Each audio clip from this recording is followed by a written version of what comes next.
बिना नहाए रसोई में नहीं जाना चाहिए। आजकल तो ये माताएं, कुछ माताएं ऐसी होती हैं, बिना नहाए शौच कर लिया, शौच के बाद बिना नहाए घर में घुस रहे हैं, किचन में रसोई में घूम रहे हैं, राम राम, पूरा अपवित्र हो गया। जैसी शुद्धि वैसी बुद्धि। आप बिना नहाए रसोई में गई, भ्रष्ट हो गया। कहते हैं जैसा खाए अन्न वैसा रहे मन। आपका अन्न यदि दूषित हो गया तो मन दूषित हो जाएगा। तुम्हारे बच्चे भी खा रहे हैं, कल उनका मन दूषित हो जाएगा। आजकल के बच्चे रास्ते पे, गलत रास्ते पर चल रहे हैं, क्यों? मन गंदा है। क्यों? क्योंकि अन्न गंदा है। तुम बिना नहाए रसोई बनाती हो? नहीं मेरी मां, रसोई अपने आप में एक मंदिर है। रसोई क्या है? रसोई क्या है? रसोई क्या है? मंदिर। क्यों मंदिर है? रसोई से ही हम सब जिंदा हैं। रसोई मंदिर की तरह है, इसलिए रसोई में रात में जूठे बर्तन नहीं रखने चाहिए। रात्रि को रसोई साफ सुथरी करना चाहिए, पूरा पोंछा लग जाए, एक भी बर्तन जूठा ना हो। आजकल तो काम वाली बाई आएगी तब बर्तन धुलेगी, इस चक्कर में रात भर बर्तन धरे रह जाते हैं। पहले ऐसा नहीं था। रात्रि को भोजन बना, बर्तन धुल के बिल्कुल साफ सुथरी होकर रसोई, क्योंकि रसोई अपने आप में मंदिर है। लक्ष्मी का, अन्नपूर्णा माँ का रसोई में वास होता है। तो रसोई में आप शौच करके आए हैं और घुस गए। यहां तक कि आपके बच्चे, आपके पति, आप सभी लोग गृहस्थी ध्यान दो, आप सब लोग लघु शंका जाया करो तो 4 कुल्ला किया करो, हाथ मुंह धोला करो, तब शुद्धि होती है। आप लघु शंका गए और हाथ मुंह नहीं धोला तो आप अशुद्ध हैं। और शौच करने के बाद तो नहाना चाहिए। पूरा ना नहाओ तो अर्ध स्नान कर लो, कपड़े गीले कर लो वो सारे जो पहनकर शौच के लिए गए थे, है ना, और फिर शुद्ध होके फिर रसोई में जाओ। बच्चों को भी यही संस्कार दो, क्योंकि आज अशुद्धि का बहुत, अशुद्धि के कारण बुद्धि बिगड़ गई। पहले के लोग बड़ा ध्यान रखते थे इस बात का, इसलिए पहले बलात्कार जैसी घटनाएं कहीं नहीं सुनने को। आज के 50 साल पहले कोई बलात्कार जैसा शब्द ही नहीं जानता था। क्यों जी? पहले के लोग नहीं जानते थे कि ये लड़का लड़की का क्या। आजकल तो ये लोग लड़का लड़की अपनी नजरों से बातें कर लेते हैं, इतने एडवांस हो गए हैं। पहले इतना एडवांस नहीं था जमाना। पहले विचारों की शुद्धि ज्यादा थी। पहले लोग विचार से शुद्ध थे। पहले गांव की लड़की चाहे दिन में जाए रात्रि को जाए सुरक्षित रहा करती थी। पहले की लड़की, पहले के लड़का ऐसे नहीं कि कोई जा रहा तो उसको छेड़ने लग जाए, है ना। पहले इतनी अशुद्धि नहीं थी विचारों की जितनी अशुद्धि आज है। क्यों आ गई अशुद्धि? खान पान अशुद्ध हो गया, रहन सहन अशुद्ध हो गया। आजकल का आदमी नहाते ही नहीं है। अब सर्दी आ गई, कुछ माताएं तो 4-4 दिन नहीं नहाएंगी, 4-4 दिन के लिए बम।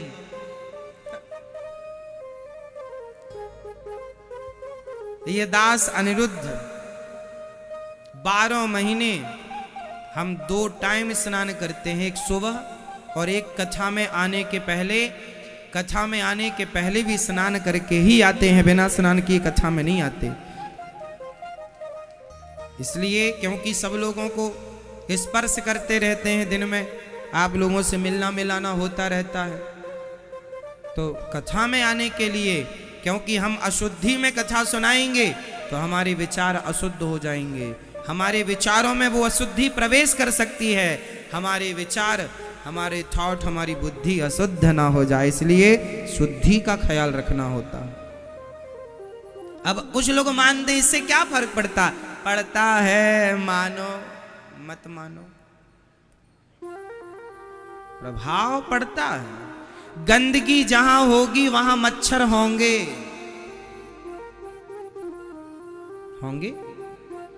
जहां आप गंदगी में रहने लग गए, जहां आपका खान पान रहन सहन गंदा हुआ, वहां विचारों की गंदगी होगी, आपका विचार गलत जगह पर जाएगा। बोलो हाँ या ना। और आप सवेरे जल्दी नहाते हैं, पूजा पाठ कर लेते हैं, तो आप दिन भर के लिए पॉजिटिविटी से भर जाते हैं, अच्छे विचारों से भर जाते हैं। ये बातें बच्चों को बताया करो। तुम्हारे बच्चे 10 बजे सो के उठते हैं, कुछ भी खा लेते हैं जो मन में आया ना, खान पान रहन सहन। तो आज से कितनी हमारी माँ बहन बेटी भाई बुजुर्ग ज्यादा बूढ़ा हो गया है, तो आप भले ना नहाओ, हाथ पांव धुल लो, बूढ़ा बहुत ज्यादा हो गया, उनके लिए दोष नहीं है, बच्चे बूढ़ों को दोष नहीं है। पर बच्चे बड़े हो गए, 10-12 साल के बच्चे हो गए, तो फिर उनको नहवाया करो। जब तुम शौच करने गए थे, चलो नहा के आओ। 10-12 साल के बच्चों से नियम चालू कर लो। समझदार हो गए हैं बच्चे, अब चलो नहाओ। ठीक है मेरी माँ। तो आज से कितने लोग शुद्धि का ध्यान रखेंगे? बिना नहाए रसोई में, अब कुछ माताएं बच्चों को बिना नहाए टिफिन बना देती हैं। अब सवेरे जल्दी बच्चा जाता, महाराज जी 7 बजे गाड़ी आ जाती है। अब सवेरे हाँ, बच्चे को आप 7 बजे, तो आप जल्दी उठ लो ना मेरी माँ, थोड़ा जल्दी सो जाया करो, 9 बजे सो जाया करो, 10 बजे सो जाया करो, और 5 बजे 5:30 बजे जाग जाओ। जाग जाओगी तो जल्दी नहा लो, और नहा के फिर रसोई में जाओ, बच्चे के लिए जो भी रोटी पूड़ी बनाती हो उसका टिफिन बनाओ, और बना के पहले भगवान जी का भोग लगाओ, और भोग लगा के फिर टिफिन में बच्चों के लिए प्रसाद रखा करो। वो प्रसाद खाएंगे तो ज्यादा अच्छा हो। थोड़ी थोड़ी तो देखो बदलना पड़ेगा आचार विचार, रहन सहन। अब वो कुछ भी चला आ रहा है, बिना नहाए जाकर बच्चों का टिफिन बना दिया, फिर मम्मी जाके सो गई, फिर उठी मैडम 10 बजे, तो 10 बजे उठी और 10 बजे उठ के पहले भोजन बनाया, फिर खाया, फिर जाके नहाई मैडम। ऐसा चल रहा है।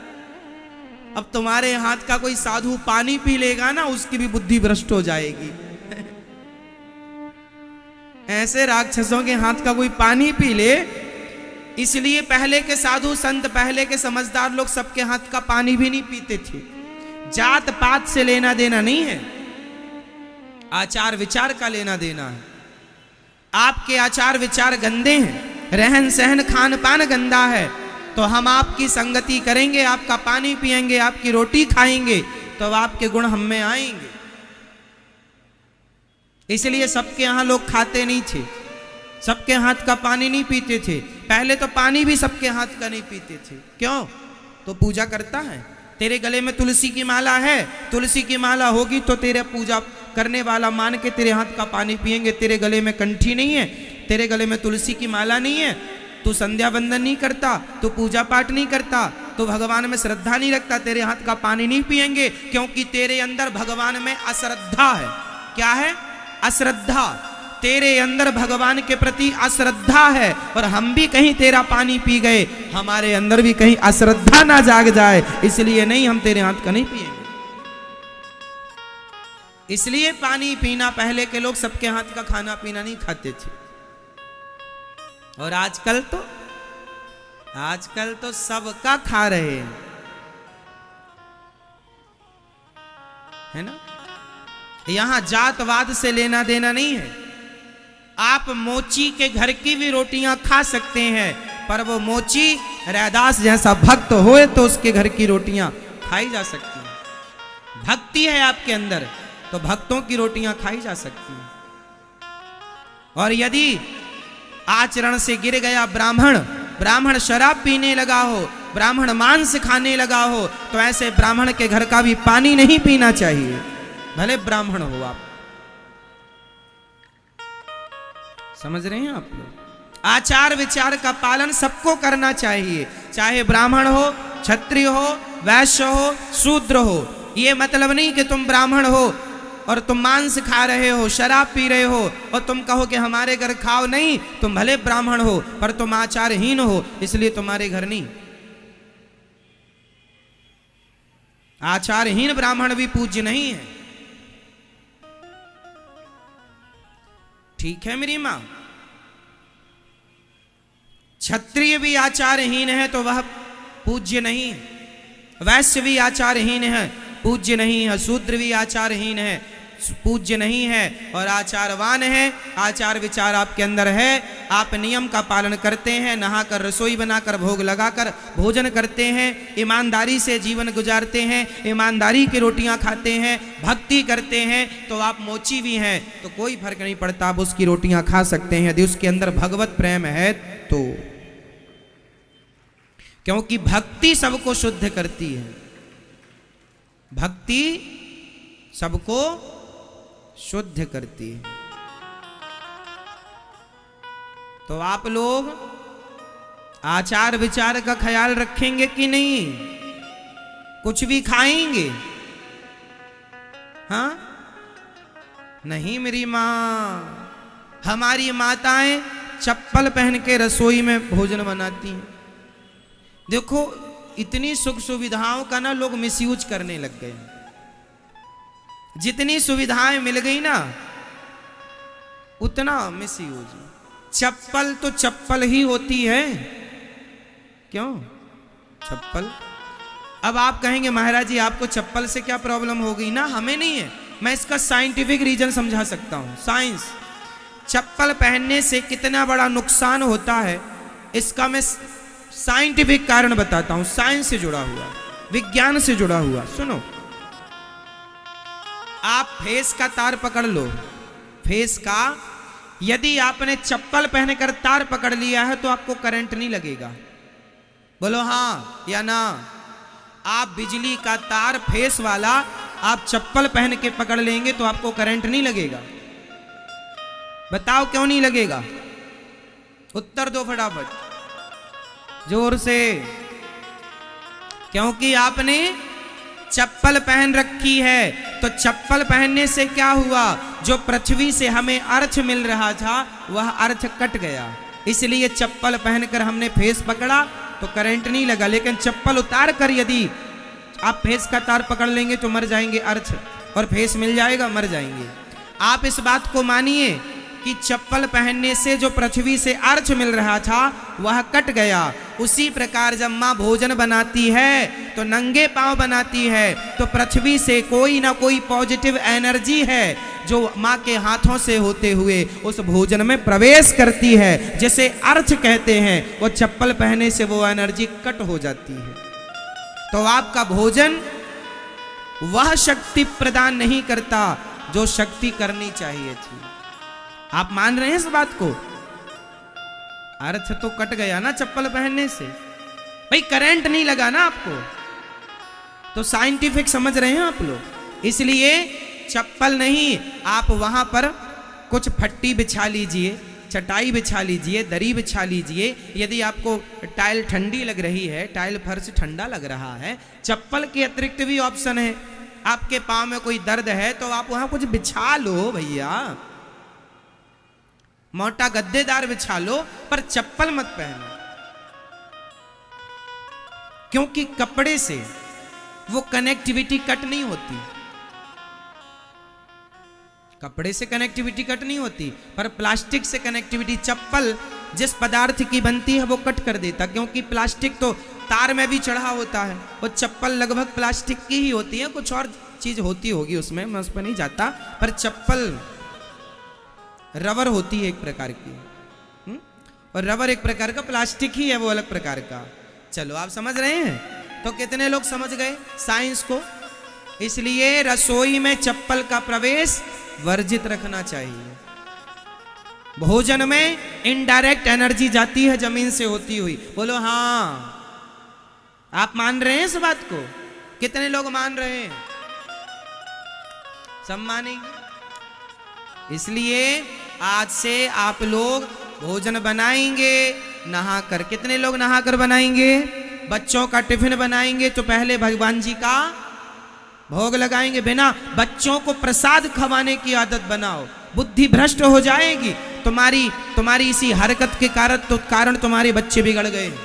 जो तुम कहती हो ना हमारा बच्चा बिगड़ गया, उसको बिगाड़ने में तुम्हारी यही लापरवाही है खान पान की।